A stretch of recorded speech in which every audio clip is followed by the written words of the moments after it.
Happy Wednesday. Come on in, pull up a chair. The Daily Dope is in the air.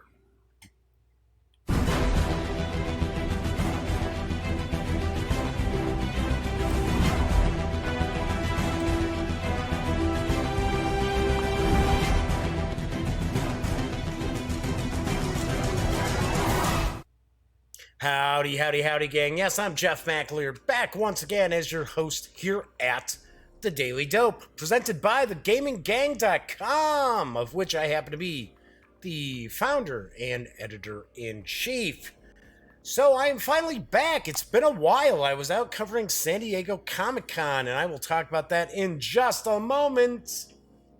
Oh yeah, you can see something's up here, right? Anyway, it's not chocolate sauce or anything like that.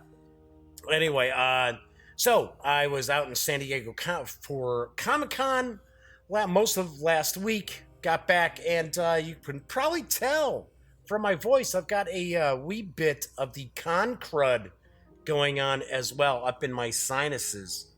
So, if you may be able to tell, I've got a little bang here. I've got big bruise here. I've actually, well, I guess I could stand up and show my knee. That's one knee. That's the really bad one. There's the other knee. So, if you have not been to San Diego Comic-Con, you probably don't know how just insanely crowded it is. It is jam-packed, and I see Lead Magnet is popping in a chat. Good to see you, Lead. No, it was not a bar fight. I wish it was.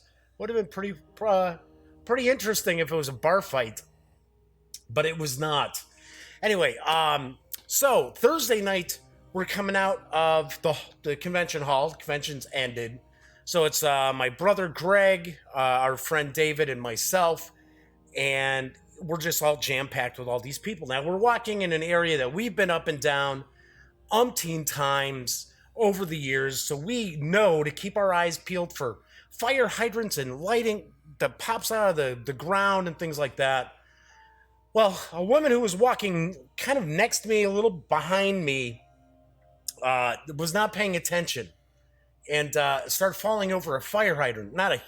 They're kind of smaller fire hydrants. And she grabbed me to try to break her fall. And of course, I didn't know what was going on. I'm in mid-step. She pulled me down. So I go down to the ground, and of course, other people fell over us, and it was not cool. So yeah, this is a pretty bad bruise. I had kind of some blood stuck up in here, and yeah, just so I actually couldn't even walk on Friday, so wasn't even at the convention on Friday. So overall, did not have a fantastic experience at San Diego Comic-Con. Like I usually do. But strangely enough, this is the second time in 7 years that somebody has knocked me to the ground because they weren't paying attention to what's going on. A few years ago it happened, and of course I was wearing shorts, same thing. Barked up my knees pretty good, but didn't bang my face on anything like I did this time. So we've got Lead Magnet, we've got Xsolara X1 hanging out in chat as well. Tonight is Wednesday, July 24th. This is episode 334 of The Daily Dope. As you can tell, chat is available on YouTube because this is a live stream. If you like the episode, please give it a quick thumbs up. If you dig the channel, please subscribe. And if you do, don't forget, ring that little bell because it will not only tell you when the stream goes live, within about 5 minutes or so, and also tell you when I upload a video, which I have uploaded 3 videos from San Diego Comic-Con. Did an interview with Funko Games. So if you like the Funko Pops, you might want to check that out because they're coming out with some games that have little vinyl pops in them. Also did an interview with Satine Phoenix as well as Stefan Picorni. And we talked about Destination Fantastic. And then, of course, I got to take part in the press conference for Ghost Adventures, which a lot of people are actually checking out. There are a lot of people checking out that video. So very cool. So one last thing about San Diego Comic-Con, I thought this was pretty funny. So David and Greg and myself, excuse me, like I said, the con crud is like in my sinuses and in my chest. So I apologize. I'll probably cough a little bit tonight.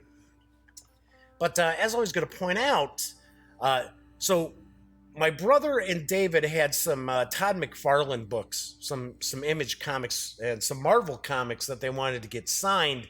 And Todd McFarlane was doing a free signing at the Image Comics booth. So I said, hey, you know what? Why don't we walk over there a little early? We'll get into line. Not realizing you actually needed a wristband because they didn't know. They didn't know you needed a wristband. So anyway, so we walk over there and there's a big area where people are all lined up and they're getting stuff signed by artists and creators and that. And Todd McFarlane's off on the side and he's signing. Yeah, he's signing in that. And we're like, oh, hey, he's early. He's signing stuff early. What's going on? Hey, Kabuki Kids popped in. Good to see you, Kabuki. So anyway, so the girl at the counter said, oh, yeah, Todd popped on a little early. Figured he'd, do some signing. So we get in this makeshift line that just popped up, right? So anyway, so David's in front of me, my brother's behind me. Dave gets his stuff signed. I have comics for my brother to get signed. Todd McFarlane starts signing them, and I said, oh, hey, Mr. McFarlane. I said, we did an interview a few years ago. He's like, oh, he's like, we did? And he hadn't looked up, so he kind of looks up. I said, yeah, you're doing the Walking Dead construction sets that came out. He's like, yeah, I wish they had taken off. And then all of a sudden, he's like, wait a second. He goes, you cover tabletop games, don't you? I said, yeah. I said, yeah, I do. I said, I've been around covering the hobby for about 10 years. And he's like, you do like a live show. I'm like, yep. He's like, I watch your shows. So it turns out Todd McFarlane, yes, the Todd McFarlane. Why did I make a D at the end? Todd McFarlane is someone who watches the Wargame Wednesday episodes of the Daily Dope on occasion. Thought that was pretty wild. And of course, my brother's like, so Hubcam 210 has popped in. Good to see you, Hubcam. So on today's show, I am going to be unboxing and taking a first look at Crusader Kings from Free League Publishing and Paradox Interactive. I also have the first expansion that has been released, Councilors and Inventions. Has some additional miniatures in it, it looks like. So that is what we're going to be tackling today. So I have to laugh. This showed up about 10 minutes before I went live. And it was kind of funny that DHL was like, okay, it's on the truck. It's coming today. And I'm like, okay, come on. Let's go. Get here. I was thinking, man, it's not going to show up. So, Kabuki Kid, yes, Todd McFarlane is no slouch. The man who revolutionized the toy figure market. That he did for sure. I used to pick up a lot of his figures. A lot of his stuff was really, really sweet. Very, very price-friendly, too. Something I gotta grab over here. Hold on one second. Where is that? So I do want to point out, also got The Devils to Pay finally, so we're going to be looking at that soon. I have all this stuff all over the place, but, and I know today is Wargame Wednesday, and I know people are probably sitting there like, geez, man, what is this guy, all over the place today? What the hell's going on? It's been a while since I did a show, what can I tell you? Plus, like I said, still, a little under the weather. But look at what arrived. Oh, yeah. Second edition Pathfinder, the core rulebook. And the bestiary. And that is all I can share with you until August 1st. Yep, even though I got it, it's under embargo. Look at how thick this book is, though. If I remember right, I thought they were saying it was going to be something like 472 pages, something like that. I don't know. I will be digging into that very soon, very shortly. So what's going to happen is on August 1st, even though I'll be at Gen Con looking like I've been knocked all over the place, right? Because I'm sure this is not going to go away anytime soon. But I'll just say Stephen Bonacore kicked my ass. There you go. That's what I'll say. I'll say Stephen Bonacore kicked my butt. Anywho, I was going to say what I'm going to do is I'm going to try to at least shoot a page through video for both the bestiary as well as the core book. Have those all set to go, so August 1st, boom, they'll be up on the site. So even though I will be at Gen Con, probably talking to people from Paizo, you'll be able to get a look at that too. Yes, hashtag blame Bonacore. There we go. You got a Kabuki kid. I like that. All right, so also want to point out, only like 54 subscribers away from the giveaway. Remember, 1,600 subscribers by August 5th. And I will give away the core set to the Pathfinder Adventure card game from Paizo Inc., as well as the first Adventure Path, Curse of the Crimson Throne, as well as some promo cards. Yes, yes, yes. So it looks like we'll hit at least one giveaway, right? So at 1,600, I will be giving out one copy of that prize package. If I can get to 1,800, which I will do 2 prize packages, and at 2,000 subscribers, I would do 3 prize packages. But that's, I think I'm whistling in the dark on that one. But also I have to point out, you have to live in the US or Canada to be part of the contest. Unless you want to pay for shipping, I'm on the hook for the shipping. So that's what's going on.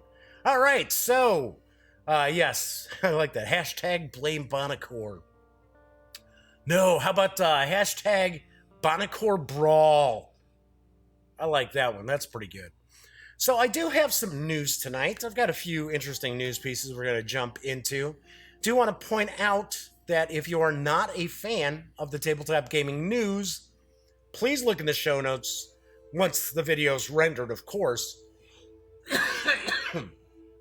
And, of course, there are timestamps. You can skip right past the Tabletop Gaming News of the day.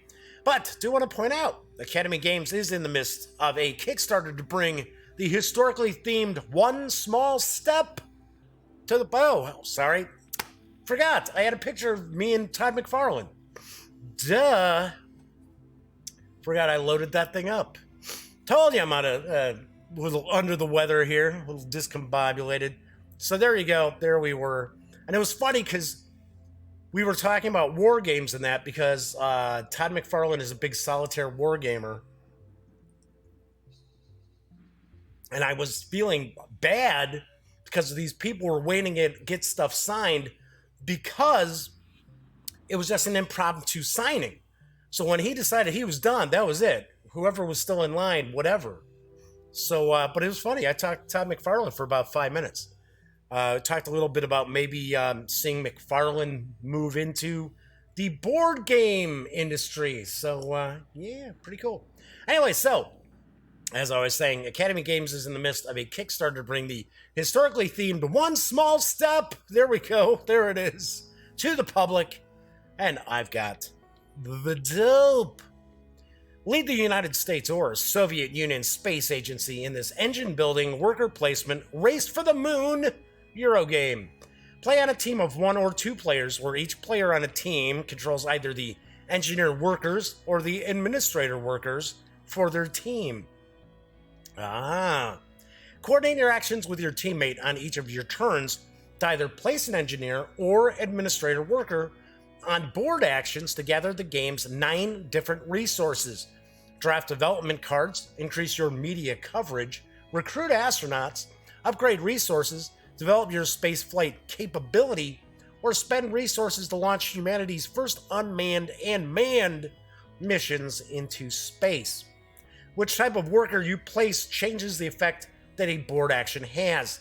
Each board action can only be used once each round, So placing a worker does not only prevent your opponents from using the action, but prevents your teammate from using the action's alternative effect with their workers. Gain the advantage in the media to place your worker first in a round, or to gain a media bonus for special one-time abilities and bonus resources. Score victory points by building cards you drafted or by successfully launching missions into space.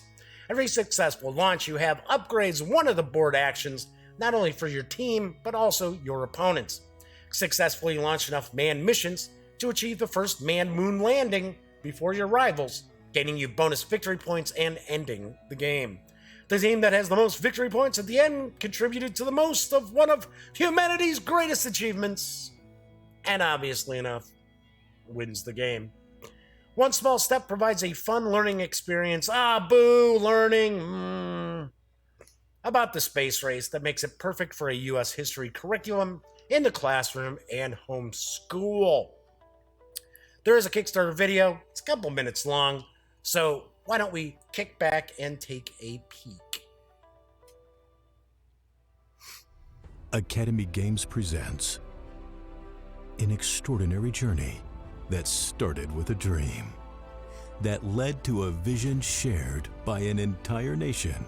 We choose to go to the moon, requiring the best and the brightest, demanding not only unfailing commitment and hours of selfless hard work, but also the bravest of men, all to achieve one small step. Take command of a United States or Soviet Union space agency in this engine-building, worker placement Euro game for 2 to 4 players. Coordinate your engineer and administrator workers' action in head-to-head or team versus team play. Race to be the first to land on the moon by developing your space program. Place workers to collect resources and to draft cards. Every worker space has 2 effects. Placing a worker blocks not only your opponent, but also your teammate from using the space and its alternative effect. Teamwork is important. Spend resources and play cards to gain different types of satellite developments. With these developments in hand, you can launch satellite missions.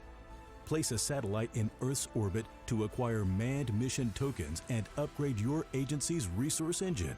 Manned mission tokens allow you to launch manned missions, advance along the moon path, and collect victory points.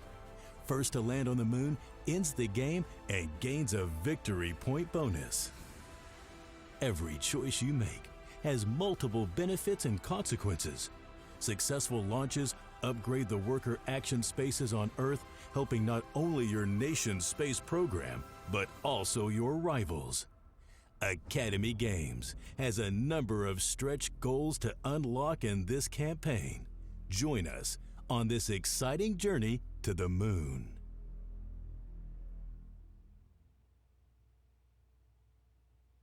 One Small Step is for 2 to 4 players ages 10 and up. Plays in 1 to 2 hours. Project is over 400% funded, and you can reserve a copy for a $65 pledge. This is through August 6th. Pretty fast turnaround on this. Academy Games is expecting delivery of One Small Step to be December of this year. Pretty sweet. So Hubcam Toot That asks, what type of games does Todd McFarlane play solo? Well, I can tell you he was very familiar with Dan Verson games, so he had told me he was enjoying the Coin series, and he was currently playing Liberty or Death was what he was into. So, and Kabuki Kids talking about One Small Step, really hoping that this is good because they really dig the space theme. I'm right with you. One of my favorite of all time was Buzz Aldrin's Race for Space, or Race to Space. I think it was Race for Space. And that was an old PC game. And I loved that.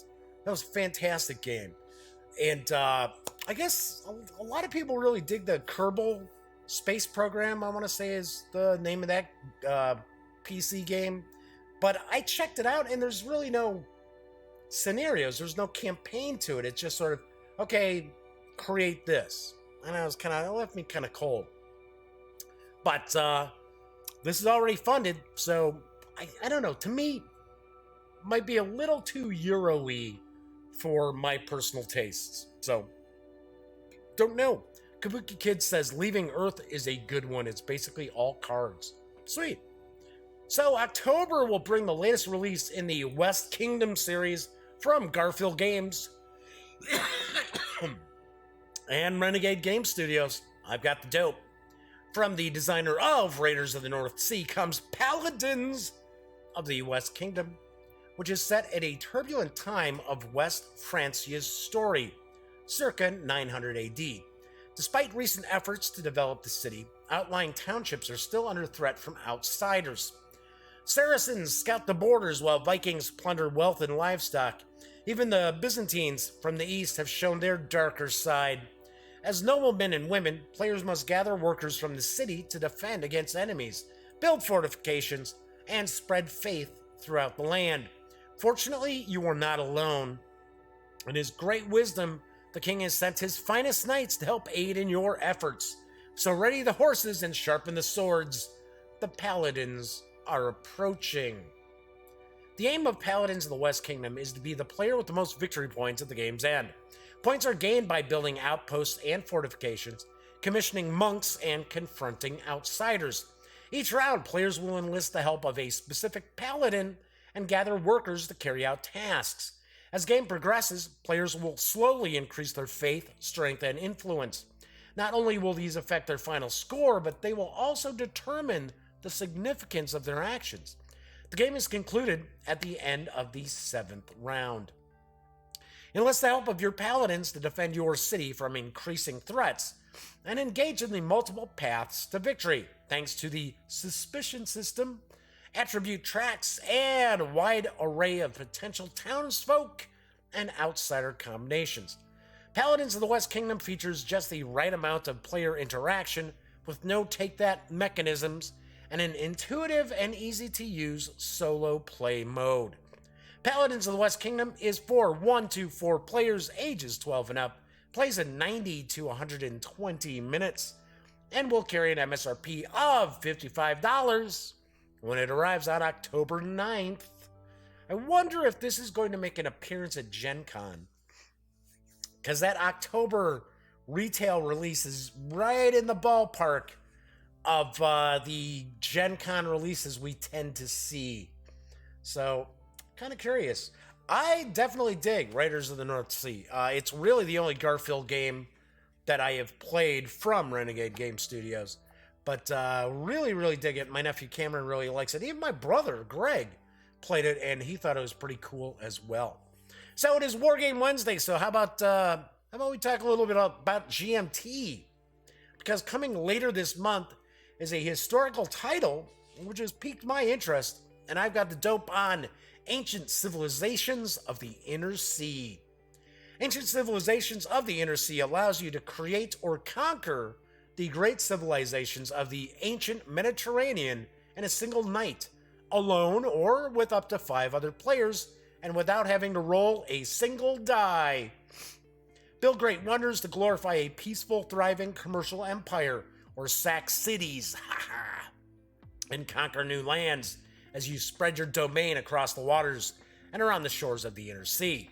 Start from humble beginnings in isolated settlements at the dawn of the Bronze Age, or leap ahead to scenarios that put you in charge of the mighty civilizations of Troy, Egypt, Carthage, Mycenae, Minos, Phoenicia, Rome, Celt, Iberia, and the Gauls as they contend for supremacy and survival in numerous historical environments.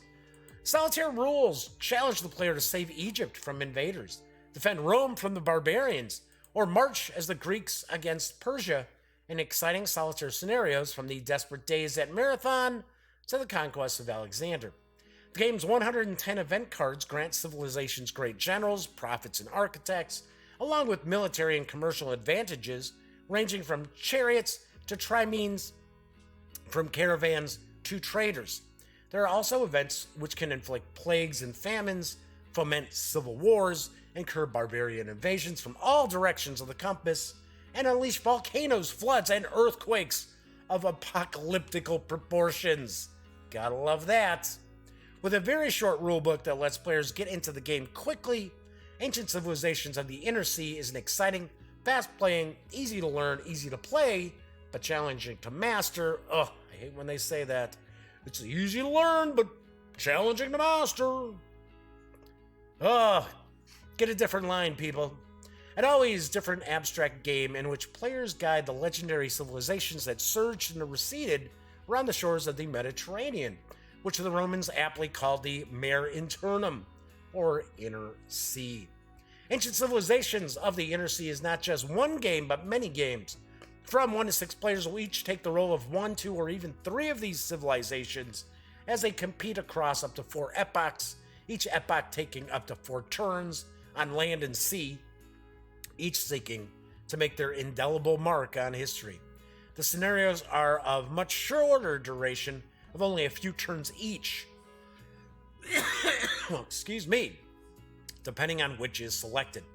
Ancient Civilizations of the Inner Sea is for 1 to 6 players, ages 12 and up, plays in 2 hours or more, and will carry an MSRP of $85. Do want to mention right now, it is still showing a P500 price of $59. So if you are interested, you may want to get your hands on this, pre-order it pretty quick, because it is showing that GMT is still just charging $59 as of today, as of right now, as of July 24th. So keep that in mind. This looks like this could be interesting in a diplomacy sort of way. It's kind of the impression I'm getting of this. Of course, diplomacy does not have the event cards and things like that, but I'm going to take a guess that we're probably looking at the same sort of mechanics as far as your armies battling and your fleets battling. So, could be pretty cool. I'm kind of curious. So, moving right along, during the San Diego Comic-Con, as I mentioned earlier, I had an opportunity to talk with Satine Phoenix and Stefan Picorni. Kept almost mispronouncing that name. And I do want to give you the dope on their Kickstarter. It's for the first ever fantasy travel show. Popular Dungeons & Dragons gaming personalities Satine Phoenix and Stefan Picorni are teaming up as the hosts of a new documentary travel show currently in production. The show, entitled Destination Fantastic, will take viewers on an amazing odyssey across the globe as they seek out inspiration for their own personal works of art, fantasy, and storytelling. Damn, I'm telling you. I keep telling you, I'm under the weather, kids. I'm battling through, though. Kabuki Kid says, I'm still waiting for Combat Commander Pacific. That's coming. It's coming.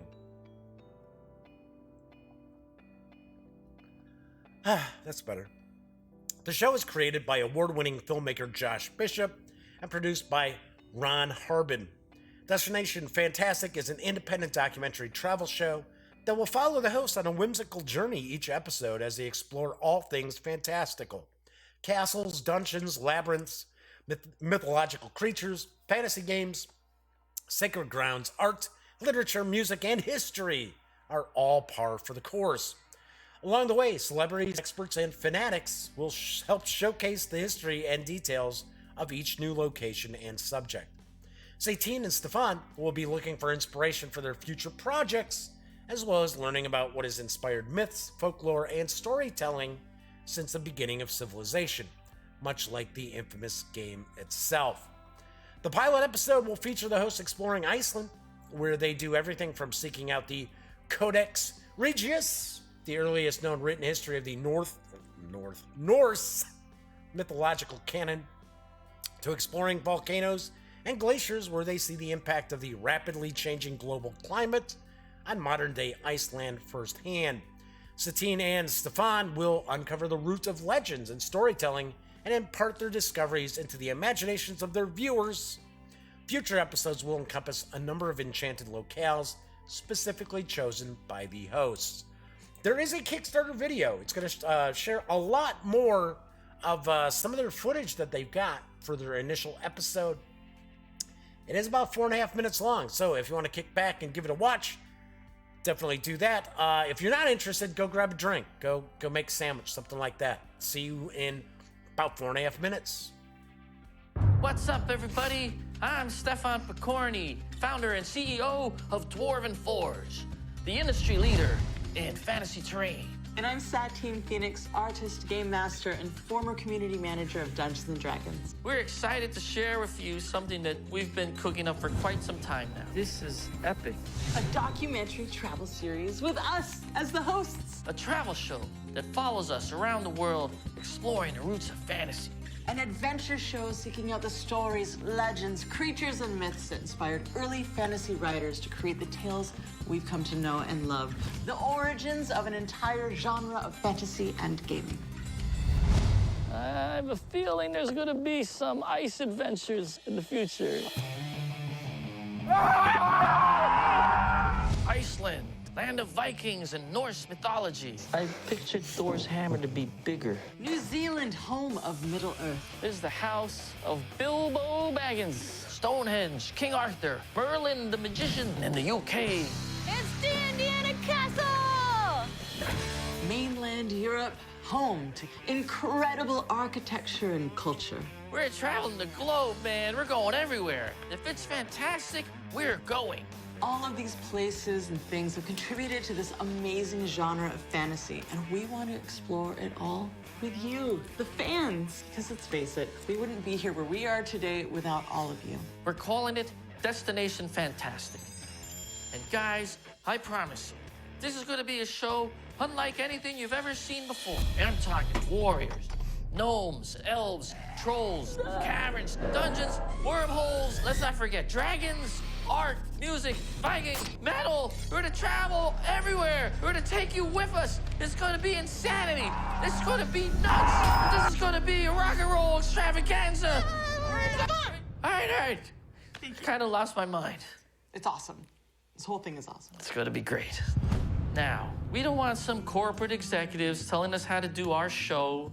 We want to make a show made by the fans, for the fans, the way we want to do it. Exactly. Now, taking this material into our own hands is a great idea and all, but we're still going to need the money to do it. And for that, we're going to need your help. Now, producing a show isn't easy, so we've gathered a talented team of filmmakers that we know and trust to get the job done right. We've got Josh Bishop, who directed The Dwarvenaut, the documentary about yours truly. And we've got seasoned producer Ron Harbin. Hi, I'm Ron Harbin. Now, crew members like camera people, editors, animators, audio engineers are all needed to bring this show to life. And that stuff costs money. Not to mention travel expenses for an entire show. So we shot our pilot episode in Iceland. If we can just raise another $100,000 in the next month, we'll be able to finish our very first episode. But we don't want to stop there. We want to keep making this show, and we want to take you all with us. Obviously, the more money we can raise, the more episodes we can make.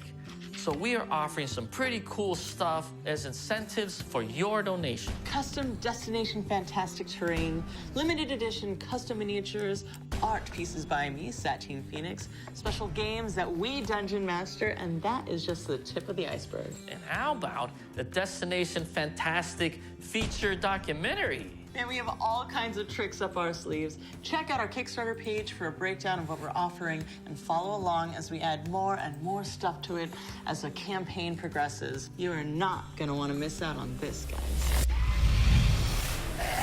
Rock and roll, man! Yeah! Yeah! We're gonna do the thing. We're going to It's the place. gonna be It's gonna be nuts. awesome. Yeah. Oh my God, we're gonna go.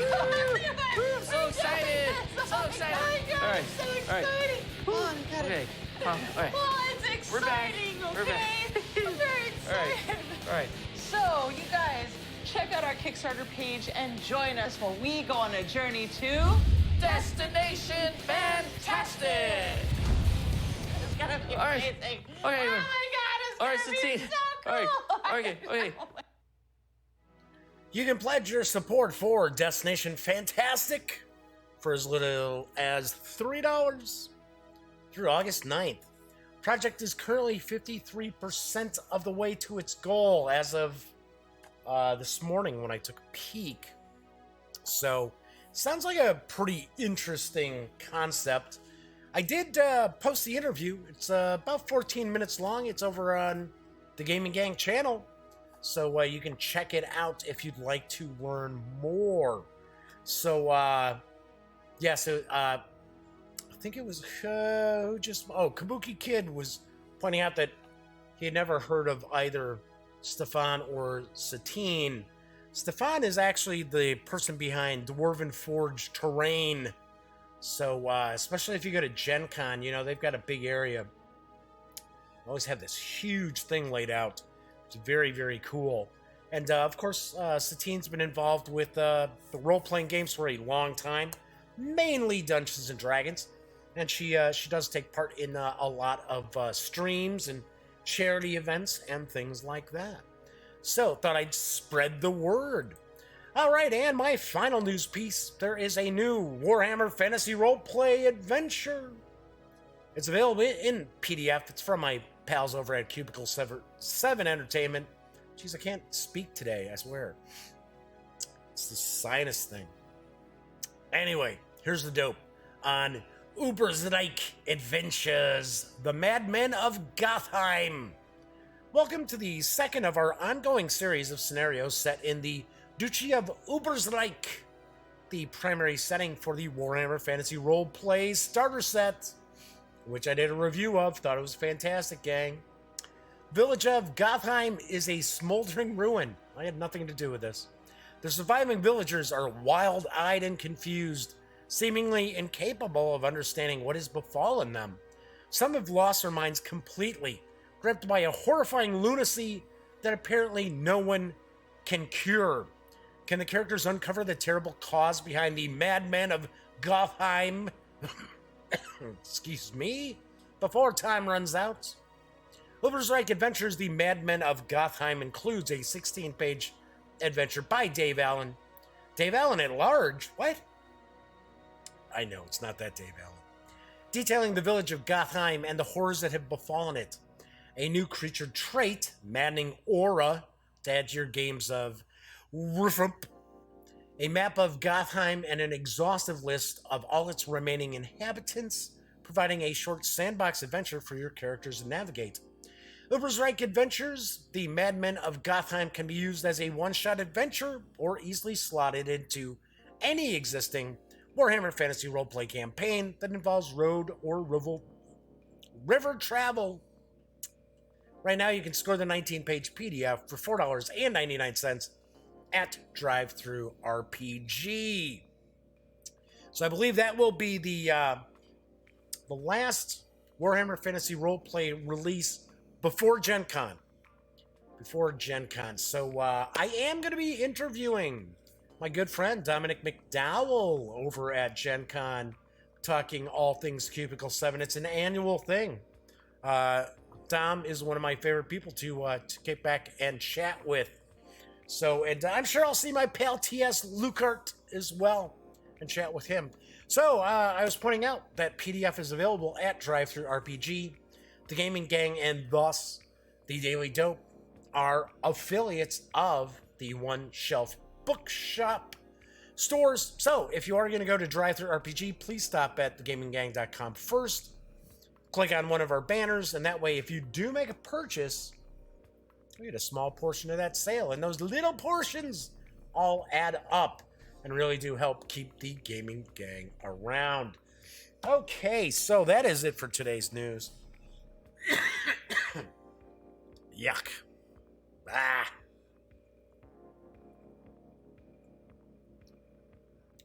was funny. Kabuki Kid was commenting about the Destination Fantastic video.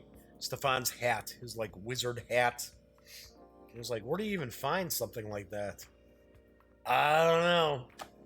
Dude, I know I could not try to pull that off. It's not a look I could try to pull off. All right. So before we jump into the unboxing of Crusader Kings, let me point out what's coming up on the show this week and into next. Of course, beginning next Wednesday, I will be in Indianapolis covering Gen Con. But on tomorrow's show, I will be reviewing the Call of Cthulhu starter set. Yes. I was going to try to shoot a standalone video for it. Just didn't have time to shoot any videos. So I even took yesterday off too. I was going to have a show yesterday. Just was feeling really awful. Way worse than I feel today. But yeah, I was like, ah. Then on Friday, we are going to take a look at Heart of Crown Fairy Garden. This is from Renegade Games. There are some expansions I've got to this as well, but I'm going to kind of try to tackle those solo.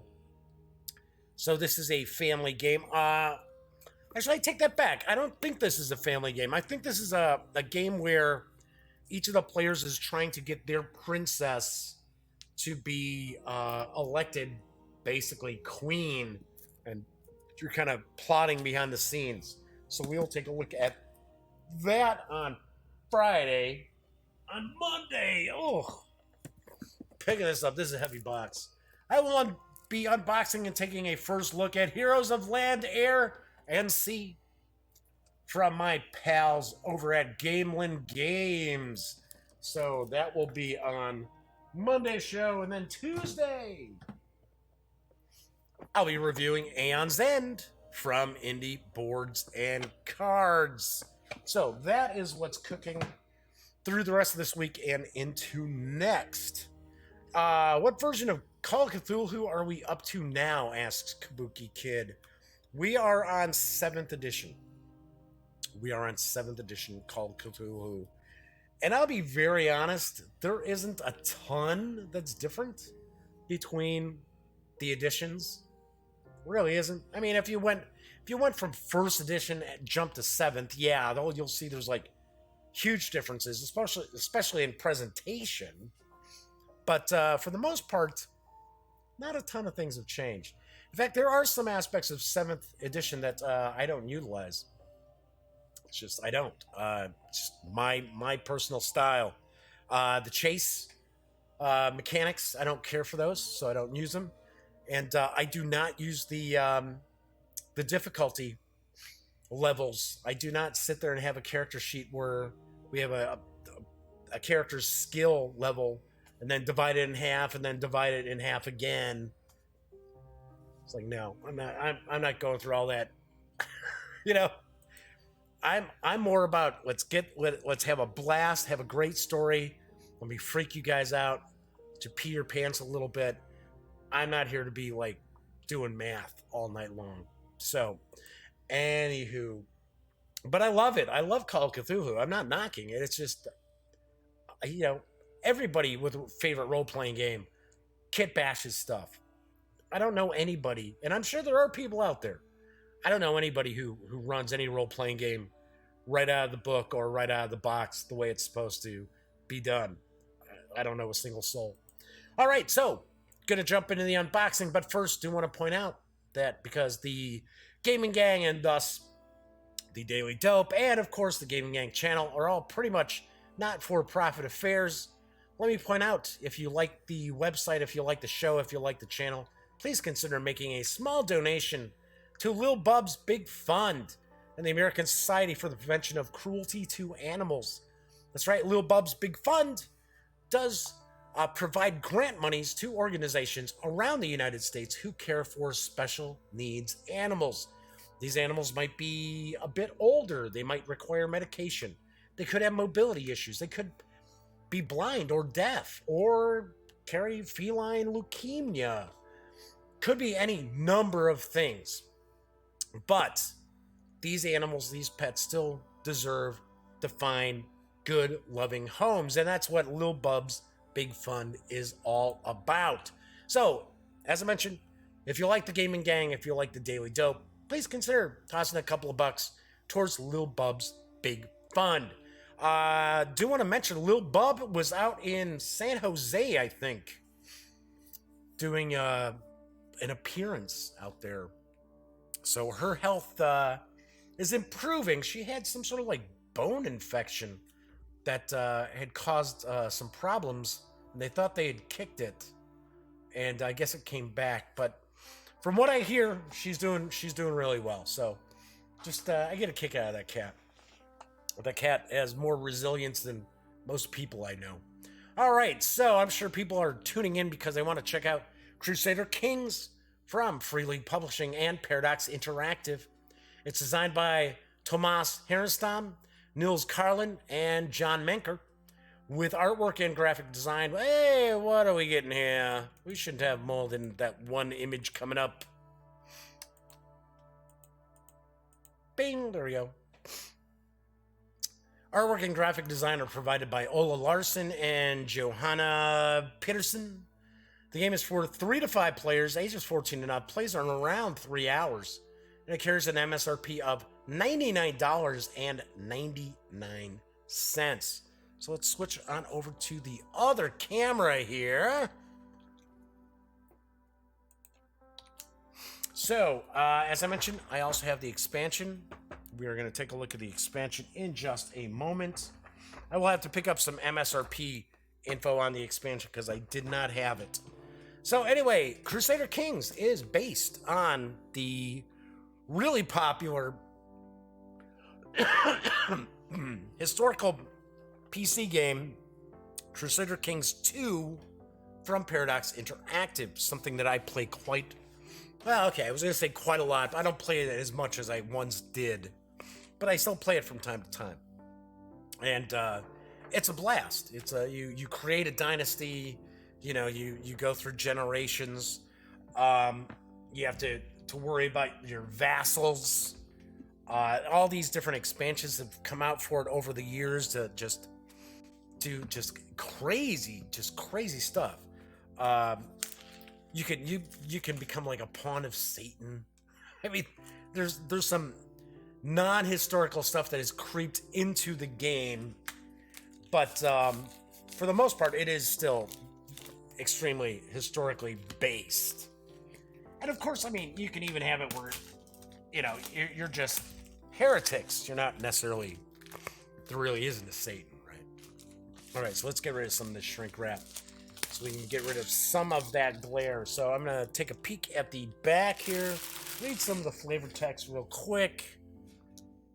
So, my king, the time has come. Your day is now. Are you ready to make your mark on history? Free League Publishing and Paradox Interactive are proud to present Crusader Kings, the board game, based on the acclaimed grand strategy computer game. In this game, 3 to 5 players lead the historical dynasties of medieval Europe to triumph or downfall. Crusader Kings, the board game, captures the essence of the Crusader Kings experience in a physical tabletop format. This is a strategy game at heart, but with a special focus on characters, intrigue, and juicy medieval drama. It's a big, beautiful game centered on a map of medieval Europe using hundreds of cards for actions, characters, and events, and 70 well-crafted plastic miniatures to represent knights, armies, castles, and more. And so we got some information here from, well, it looks like kind of review blurbs, but they're all from PC outlets, like Rock, Paper, Shotgun, PC Gamer, sort of like, okay, how about some board gaming luminaries, right? All right, so first off, we get a 90% off code for Crusader Kings 2 and the Pagan Fury for free. Oh, you get that download for free. So we've got the rulebook. So let's take a peek at the rulebook. I'm going to move some of this stuff out of the way. Not super long. Looks like we should be able to zip through this. So we get the game overview, talking about the components, talking about showing the different plastic figures. One thing I have noticed is the sculpts are all different. So that's pretty cool. So the sculpts for your knights and looks like soldiers are different for each of the factions. Family boards, dynasty cards, character cards, action cards, and trait tokens. So we got a lot of tokens there. Kings and queens. In these rules and on the cards, the male pronouns he and his are used to designate a player of the game. This is an abbreviation, really means he, she, or his, her. So, can I marry a horse in this game? Of course you can. This is Crusader Kings, after all. Using the special Glitter Hoof character card, jeez, you can relive the infamous equestrian event from Crusader Kings 2. That is kind of funny, because in Crusader Kings 2, the PC game, there's all these different, you can have, like, animals. It's like, it's a download. It's not, like, built into the game, but you could have, like, you know, horse dynasties and stuff like that. It's pretty wacky. Yes, it's one of the more modded games out there. Hey, Flaming Heron's popping in. Good deal. Good to see you, Flaming Heron. So we got a sequence of play. Talking about some general rules. Golden rule. This rule means that if any information on a card says something different than what was written in the rules, the information on the card applies. So we've got trait tokens. There's that Glitterhoof card. Realm cards, build, develop. Intrigue cards, plot, overthrow. War cards, mobilize, invade. Tax cards. Crusade cards. And then talking about the events, we've got achievements, ending the game and scoring. Talking about game concepts. Man, they're really into this Glitterhoof thing. That's the third time we've run across the Glitterhoof card. Solo and 2-player mode. Oh, wow. Okay.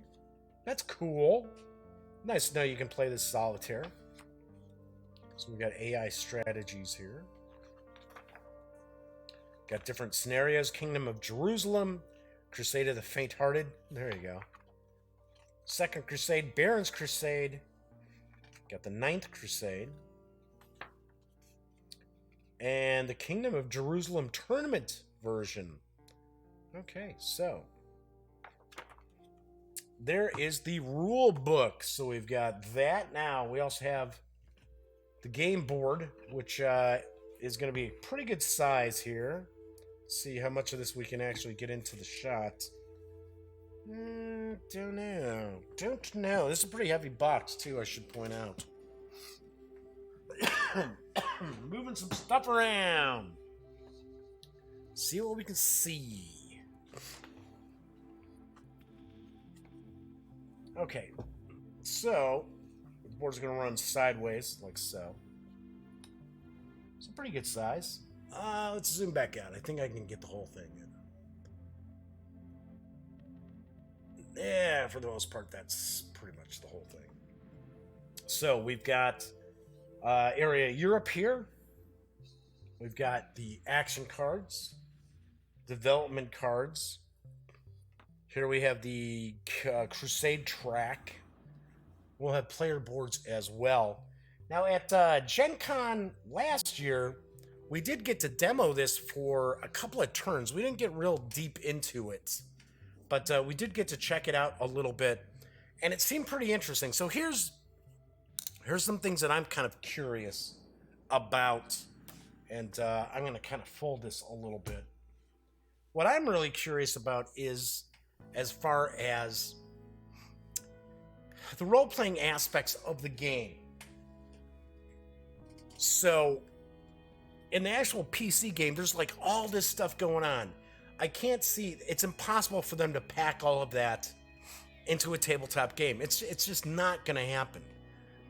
So I'm curious how close they get to it. So here we can see, we've got a bunch of tokens. So let's zoom back in again. And those that are in red are mainly going to be negative. So coward, ugly, cruel, ambitious, drunkard, club-footed, imbecile. The ones in green tend to be positive. It's brave, chaste, kind, strong, honest, clever. So then we've got, looks like these are, looks like that's torn there. Boo! So it looks like we've got various different faction shields here. So we also have more traits. So the traits are for like the kings, the queens, the various different characters in the game. And they're almost used, like, as if I remember correctly from when we were demoing, they're almost utilized as keywords. So, for an example, like Cruel's not necessarily good, but then if you go on Crusade, Cruel could be good for you. If your king is cruel, if your monarch is cruel. So we got a few more of these here. We got some more shields for the factions. More traits. And what you'll do, there should be a pull bag in here where all these traits are going to go into the pull bag. And you'll actually, when you create a character, you reach in and pull a trait out. So could be positive, could be negative, could be green, could be red. You just don't know. Lustful. And some more of the shields, and then we've got a few more traits. Looks like we've got some events here: plague outbreak, crop failure. So we got those. Unrest, harvest. So we got this money, more traits. If I remember correctly, too, there's certain things that'll happen and determine, like, what happens. You reach into the bag and you pull one of these tokens out. So if it's green, one thing happens. If it's red, something else happens. I seem to recall that. And then we've got more shields. First player, Crusader, Inventor, Builder, King of Jerusalem. These are, you're going to mark these. I think you put these on the character cards to mark who's what, who's who. Of course, one of the aspects of Crusader Kings 2 is that when you have a possible heir to the throne who's like an idiot or just horrible, you try to do your best to remove them from the action, I guess we'll say. That's something I've done when I play Europa Universalis, is when I have an heir who's going to be a detriment to the realm. I'll try to usually put them in charge of an army and send them off to war and keep my fingers crossed that they don't come back. I know. Not a very good sire, right? So we got some minis here. We got a few of these, and then we've got some cards. Yeah, we got a lot of stuff still in here. Here's, we got a few draw bags. There we go. Remember I told you we had some draw bags. Looks like we got draw bags for each player. We got different sizes, though. So we got red, blue, black, green, yellow, and then we got this big tan one here. All right, so let's take a peek at some of the miniatures here.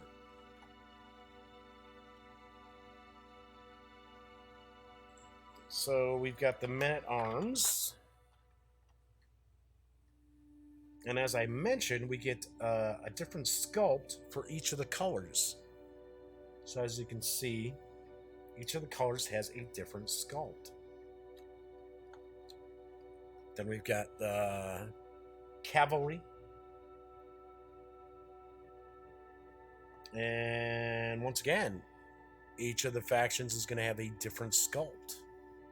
So you can see the black one there is different than the blue above it. Then we've got some castles. So we've got that tray, and then we've got this tray of more of the knights.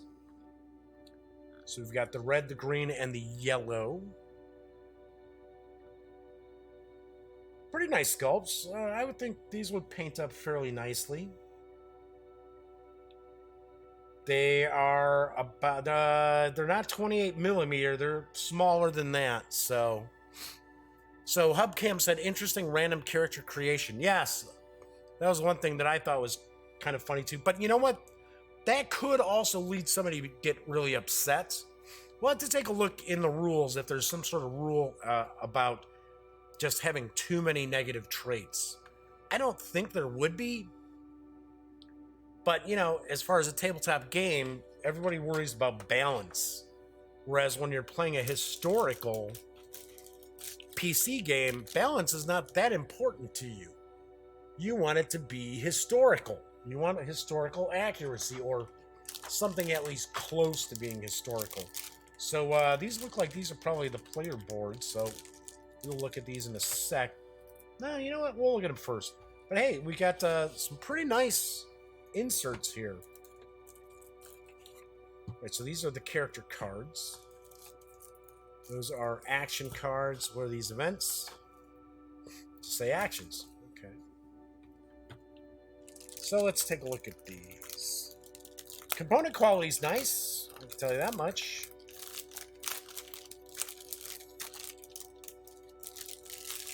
Now these player boards are just cardstock. One side to them.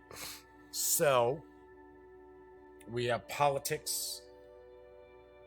These are all the same across that go down. There's a row, there's 4 of these. Pact, Casus Belli, and War. And we've got Inventions, Councilors, the King, the Spouse, Sibling 1, Sibling 2, Child 1, Child 2, Child 3, Culture Character Card Stack. So, each of the players are going to have one of those in front of them, and they're also going to get a sequence of play, kind of a player aid here. So we got, shows the sequence of play. Let's move that box. Shows the sequence of play here. The era, the round, the turn scoring, and then on the back it shows our actions that are available. Marry, grant a title, build a castle, develop, plot, overthrow, mobilize, invade, tax, and crusade. Then we should have different houses. Yep, so we're going to get a variety of different houses, and as you'll see, looks like there's more than just 5, so we get quite a few. Got the House of Normandy, Salian Dynasty. We've got the Franks here, the Italians, Iberians, English again, Italian again, Iberian, Germanic, Italian. Where are the French? Oh, we had the Franks 1. Huh, that's weird. We only have one Frankish house. Okay. But at least we've got a few different factions here. I'm sure they all start out the same. Just giving you a little historical information about them. So we've got the 5 player boards, 5 play aids, and the different houses. So I'll put those back in, and then we'll look at the cards.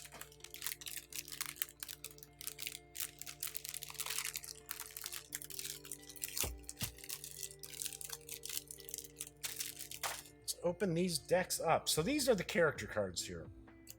So it's just going to have some artwork and a name. Come on, I just cut into this. What's going on here?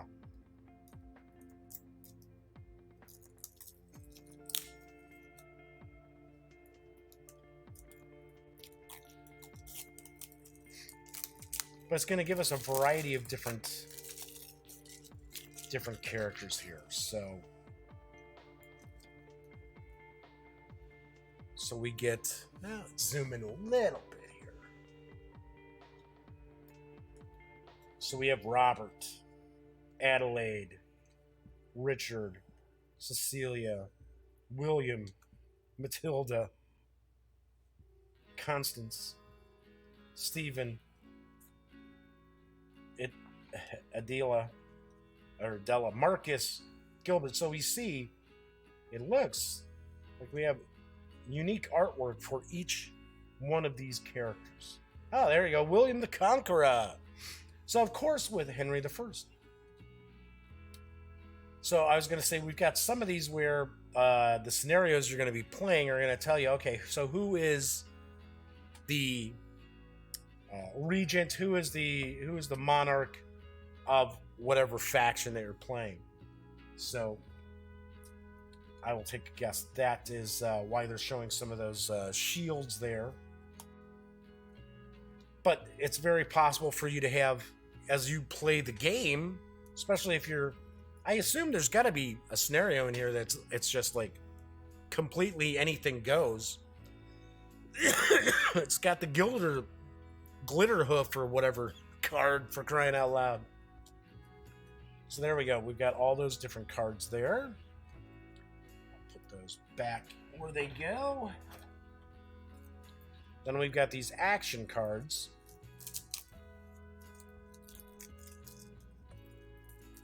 And to play these cards, you actually have to take the action that's on it, if I remember correctly. I'll get this one open too. So I think they're the same, as they're both action decks. So, for an example here, it shows plot, overthrow, honest, deceitful. Those are those little keyword traits there. It says death by childbirth, and it'll tell you, okay, so what exactly is going on with this? Another plot, overthrow, ambition, an ambitious cousin. Here's mobilize, invade. So if you remember on the board, there's these areas that say plot, overthrow, mobilize, invade. These cards actually go there. These decks of cards go into that area, if I remember correctly. King killed, unruly princes, king falls ill, king wounded. It's got a little bit of artwork on him too. Card stock is it's all right. Of course, you probably want to sleeve these. They do have a little bit of a linen finish to them, but they are a little touch thin. So we've got, where's the next one? What we got going on? We've got taxing. So when you're taking a tax action, thieves in the night, embezzling kin, a child is born. And it's going to tell you, who does this affect? Well, that's going to affect somebody else. It doesn't affect you. It affects another player. So those are those action cards.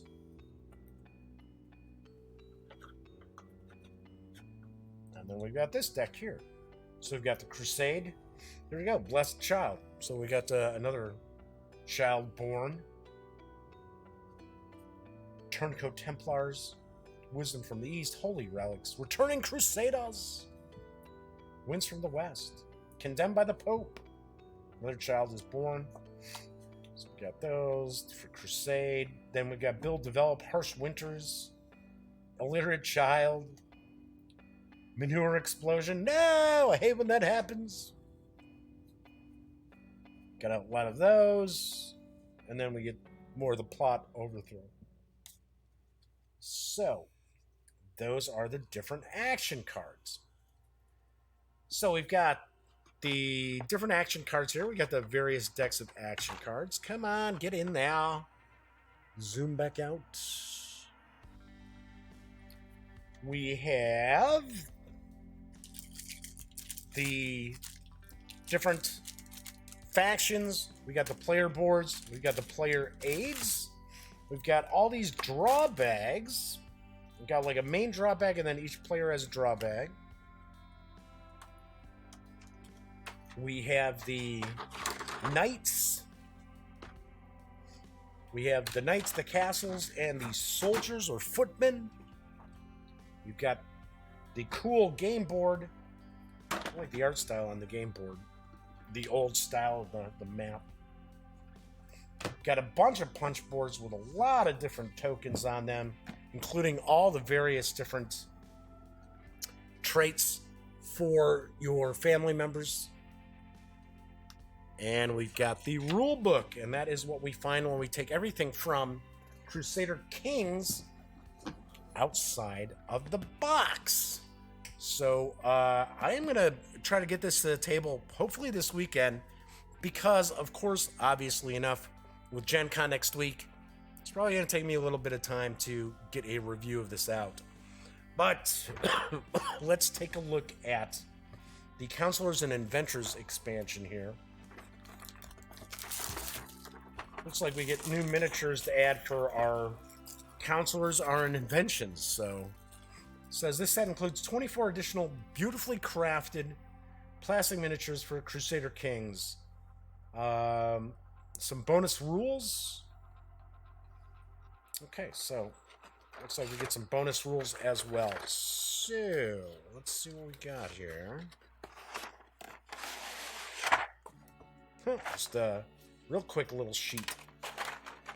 So let's zoom in, take a look at the minis.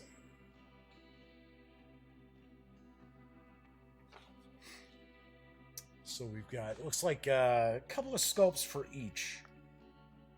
So we've got, it's like someone holding up a parchment or document. Archer. It's like just a man walking along. Looks like we've got a guard. Kind of like a guard there.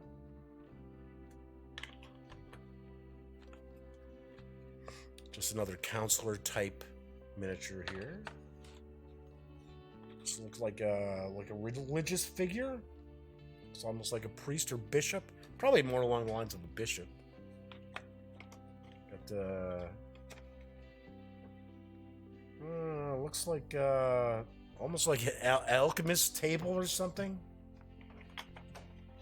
We also have another character here, kind of a hooded figure. Like I said, pretty nice sculpts. These would paint up pretty nice.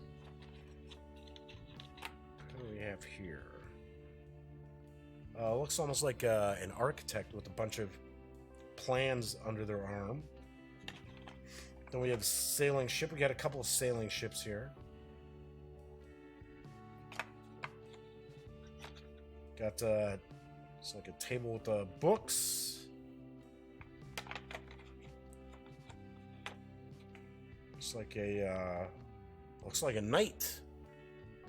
There's a couple of those. All right. So those are the miniatures here. And then we've got the rules, which are a couple pages.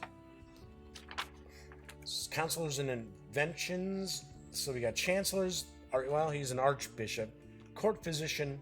Marshal. Spymaster. Steward. Bank. Library. Longbow. So you get a longbowman. Navy. Plate Armor. And Royal Guard. So talks about utilizing these in the game as well. So, you know what? Let me take a quick peek here. Because, as I mentioned, I have no idea what the MSRP is on this.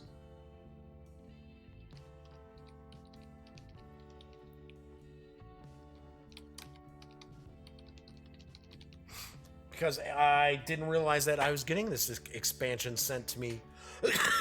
And as I mentioned, this box showed up 10 minutes before I went live on the show. So, taking a quick peek here, $29.99 is the MSRP on this. So there you've got that. All right, so I'll put this back in the box here. Like I said, I'm really curious to see how well this design can mimic the, for crying out loud, come on. I always hate when this plastic gets stuck on the box lid edges. So let's do it this way. I'll put it in upside down. Be much easier. Anyway, I'm really curious to see how Crusader Kings kind of mimics the whole aspect of Crusader Kings 2, the PC game, and the real role-playing aspect of that. I would take a stab that event-wise, it probably does not play out like historically. It's probably pretty fast and loose, although I'm sure there are some cards that kind of portray historic events. So that is it for tonight's show. As I mentioned, on tomorrow's show, I will be reviewing, where did I put it? There it is. The Call of Cthulhu starter set from Chaosium Inc. Because it's Thursday, and I love doing RPGs on Thursdays. So, as I like to point out, when you're not watching The Daily Dope or videos on the Gaming Gang channel, please visit thegaminggang.com for all the latest in gaming news, reviews, comics, movies, TV. By now, you know the drill. Get your geek on at thegaminggang.com. As I mentioned, I will be back tomorrow. Hopefully, I'm feeling better because I'm a little foggy here, too. So, apologize for being a little out of it tonight. But for those of you who were watching live and kept me company in chat, thank you very much. Those of you who watched live and didn't say hello, why not? We don't bite. Of course, I love everybody who watches the show after the fact, too. So, until tomorrow, everybody take care.